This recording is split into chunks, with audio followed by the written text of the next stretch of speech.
Welcome to Suman TV. నేను మీ నవీన్. మీలో ఎక్కువగా కూర్చొని జాబ్ చేసే వాళ్ళు ఉంటే ఖచ్చితంగా ఈ వీడియో పూర్తిగా చూడండి. ఎందుకంటే మనం కూర్చొని జాబ్ చేసే వాళ్ళలో ముడ్డి కింది భాగంలో కొద్దిగా చీము పట్టినట్లుగా కనపడతా ఉంటది. సో, అట్లాంటిది చిన్న గుల్లే గదా అని చెప్పేసేసి మీరు నెగ్లెక్ట్ చేశారంటే మాత్రం రేపు అనే రోజు అది సర్జరీ వరకు దారి తీసే విధంగా ఉంటుంది. అసలు దీన్ని ఏమని పిలుస్తారు సైంటిఫిక్‌గా?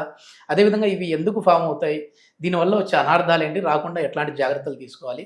ఇవన్నీ కూడా మనం తెలుసుకుందాం. ప్రస్తుతం మనం వచ్చేసేసి ట్రీట్మెంట్ రేంజ్ హాస్పిటల్‌లో ఉన్నాం.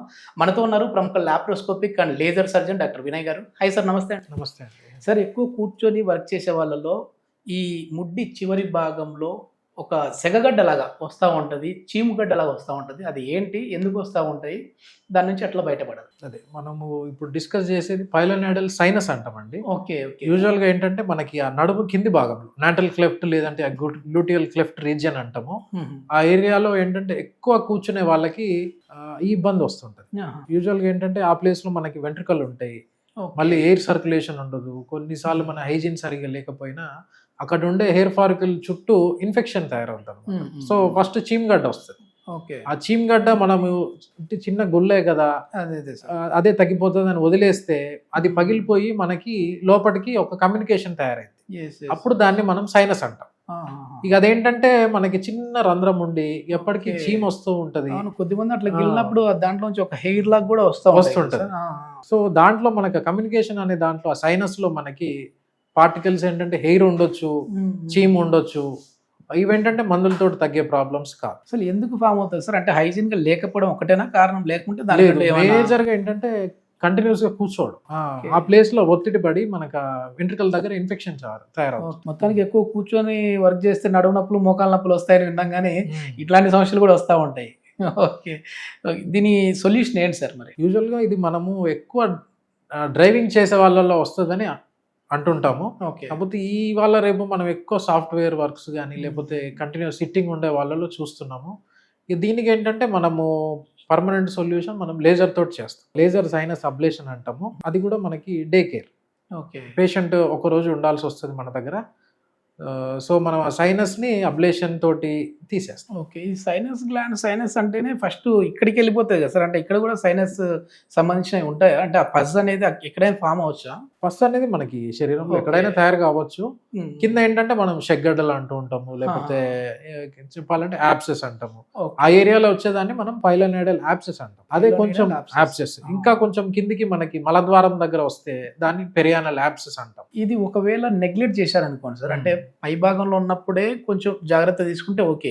అది లోనికి వెళ్ళి ఇన్ఫెక్షన్ అయితే ఏంటి పరిస్థితి ఏంటి? ఇన్ఫెక్షన్ అయితే కొన్నిసార్లు ఏమవుతుంది అంటే మనం సర్జరీ చేసినా మళ్ళీ వచ్చే అవకాశాలు ఉంటాయి. సో మనం అది ప్రాబ్లం చిన్నగా ఉన్నప్పుడే ఆ చీమగడ్డ కానీ లేకపోతే ఆ గుల్ల అయినప్పుడే మనం సరైన డాక్టర్ తోటి ట్రీట్మెంట్ చేయించుకుంటే ఇబ్బంది ఉండదు. ఓకే. మనం దాన్ని ఇంకా కాంప్లికేట్ అయ్యే వరకు లేదు అంటే ఆ సైనస్ తయారయ్యే వరకు వెయిట్ చేసి అప్పుడు ట్రీట్మెంట్ చేసినా మనకి రిజల్ట్స్ బాగానే ఉంటాయి కానీ మళ్ళీ వచ్చే అవకాశాలు ఉంటాయి. కాంప్లికేషన్స్. ఇప్పుడు మనం దీన్ని ఎట్లా గుర్తించాలంటే చిన్న వడగుల్లే కదా, చిన్న దెబ్బే కదా, ఏదో అట్లా గిల్లేసేస్తా ఉంటారు. అది కూడా అట్లా బయటికి పసి వచ్చేసేస్తా ఉంటది. అది అట్లా లైట్ తీసుకుంటారా? లేదంటే ముందుగా ఎట్లా గుర్తించాలి? అంటే ఇది నార్మల్ వడగుల్ల మాదిరిగా ఏదో గడ్డలాగా వచ్చింది, ఇది పైనోవెల్కి సంబంధించిన సైనస్ అనేది ఎట్లా గుర్తించాలి? మనకేంటంటే అది ఎక్కువ నడుము కింది భాగంలో వస్తుంది. ఆ ప్లేస్ లో మనకి కొంతమందికి ఉట్టి పెయినే ఉంటది, బయటికి మనకేం కనపడదు. వాపు కానీ లేకపోతే గడ్డలాగా ఏమి కనపడదు. వాళ్ళకి కొన్నిసార్లు ఫీవర్ కూడా వస్తూ ఉంటది. మామూలుగా ఉట్టి నొప్పే కదా అని మందులు వాడి అదేంటంటే మనకి లోపల ఉంటది కానీ బయటికి కనపడదు. సో లోపల పగిలిపోతే అప్పుడు మనకి ఖచ్చితంగా సైనస్ అనేది ఫామ్ అవుతుంది అనమాట. ఓకే. సో ఇనిషియల్ గానే మనకు ఆ పెయిన్ వస్తుంటేనే సరైన డాక్టర్ దగ్గరికి వెళ్ళి మనము ఒకసారి చూపించుకోవడం మంచిది. ముందుగానే దీనికి గుర్తించి మనం యాంటీబయాటిక్స్ వాడామంటే ఏమైనా తగ్గిపోతుందా? యాంటీబయాటిక్స్ వాడినా ఏంటంటే మనకు ఆ చీమ టెంపరీ రిలీఫ్ ఉంటుంది కానీ ఉంటది. ప్రాబ్లం అయితే సాల్వ్ అవ్వదు. ఓకే. ఓకే. దీనికి సర్జరీ ఎట్లా ఉంది సార్? అంటే లేజర్ సర్జరీ చేస్తారా? ఎట్లా చేస్తారు? మనం లేజర్ తోటి చేస్తాం. దానికి ఏంటంటే మనం 3 రకాలుగా చేయొచ్చు. ఒకటి ఓపెన్ సర్జరీ, లేకపోతే లేజర్, ఇంకోటి ఫ్లాప్ అంటాం. ఓపెన్ లో ఏంటంటే మనకి వచ్చిన దాన్ని మొత్తం తీసేస్తాం. ఆ సైనస్ ని కూడా మొత్తం ఎక్సిషన్ అంటాము. కాకపోతే గాయం ఉంటుంది పేషెంట్కి. సర్జరీ తర్వాత వాళ్ళకి రికవరీ కొంచెం టైం పడుతుంది. అండ్ తర్వాత నెక్స్ట్ డే కూడా కొంచెం కూర్చోవడానికి ఇబ్బంది, పెయిన్ ఇవన్నీ ఉంటాయి. ఓకే. ఓకే. సో మనకి లేజర్లో అడ్వాంటేజ్ ఏంటంటే మనం ఎక్కువ కోత అవేం పెట్టము. సో లేజర్ తోటి కాబట్టి వెరీ మినిమల్ ఇన్సిషన్ అనమాట. ఓకే, ఎన్ని రోజులు రెస్ట్ తీసుకోవాలి దీనికి? ఒక 1-2 డేస్ సరిపోతుందండి. లేదు అంటే మనం సర్జరీ అయిన నెక్స్ట్ డేనే వాళ్ళు వర్క్స్కి వెళ్ళిపోవచ్చు. ఇంకోటి ఫ్లాప్ ఎప్పుడు వేస్తాం, ఫ్లాప్ అంటే మనం పక్క కండని కొంచెం జరిపి ఇటేస్తాం అనమాట. Okay okay. అది ఏంటంటే అది ఎప్పుడు చేస్తామంటే 1-2-3 సార్లు ఆల్రెడీ సర్జరీస్ అయ్యి మళ్ళీ వస్తుందంటే మనకి లాస్ట్ ఆప్షన్ కింద ఫ్లాప్ పెట్టుకుంటాం. ఓకే, ఇట్లాంటి వాళ్ళకి ఏదైనా ఆ భాగంలో ఇన్ఫెక్షన్ అయ్యి మళ్ళీ పైల్స్ కి దారి తీసే విధంగా కూడా ఉండే అవకాశాలు ఏమైనా ఉంటాయా? అంటే ఈ పైల్స్ దీనికి పైల్స్ కి పెద్ద సంబంధం లేదు. Okay okay. ఎందుకంటే ఎక్కువ కూర్చొని జాబ్ చేసే వాళ్ళలో మెయిన్ పైల్స్ కూడా చూస్తాం. పైల్స్ కూడా ఉంటాయి. ఎక్కువ కూర్చోవడం కూడా one of the reason for మనకి పైల్స్ రావడము. కాకపోతే మనకి సైనస్ కి పైల్స్ కి అయితే పెద్దగా సంబంధం. ఓకే, ఏమైనా ఫుడ్ రిస్ట్రిక్షన్స్ ఏమైనా ఉంటాయా సార్? ఫుడ్ ఏంటంటే కొంతమంది ఏంటంటే ప్రతిరోజు నాన్ వెజ్ తింటా ఉంటారు. దానివల్ల మనకి కొంచెం బాడీ ఓవర్ హీట్ అయిపోయి అట్లా కూడా మనకి చెగటలు కానీ లేకపోతే ఈ చీమగడ్డలు తయారయ్యే ఛాన్సెస్ ఉంటాయి. ఏంటంటే ఆకుకూరలు, కాయగూరలు ఇలాంటి ఎక్కువ తీసుకోవడము, తగిన ఫ్రూట్స్, వాటర్ ఎక్కువ తీసుకోవడము, మళ్ళీ హైజీన్ మెయింటైన్ చేసుకోవడము, మనం వేసుకునే బట్టలు కూడా సరైన మంచిగా కంఫర్ట్గా ఉండే చూసుకోవాలి.